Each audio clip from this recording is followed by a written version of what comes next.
Guide मैं हूँ ममता सिंह। अपने यूट्यूब चैनल पर आप लोग के स्वागत करते हैं। कृष्णा जी के भजन से आप लोग के कैसा लगेगा कमेंट में ज़रूर बताइएगा।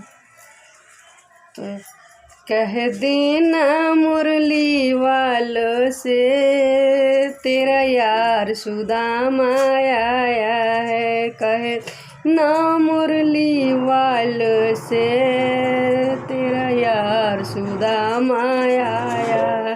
ना पैरों में चप्पल है न जूता है, न पैरों में चप्पल है न जूता है, वो तो खाली पैर आए हैं। तेरा यार सुदामा आया है। कह देना मुरली वालों से तेरा यार सुदामा आया है।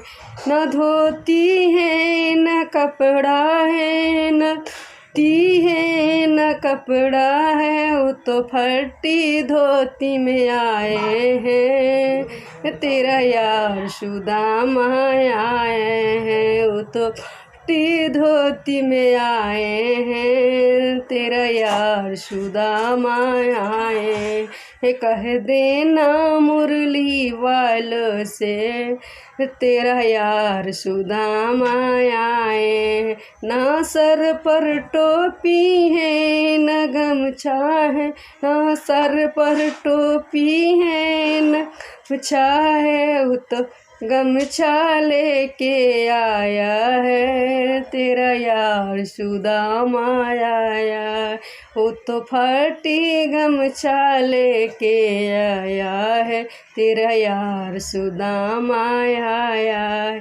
कह देना मुरली वालों से तेरा यार सुदामा आया है।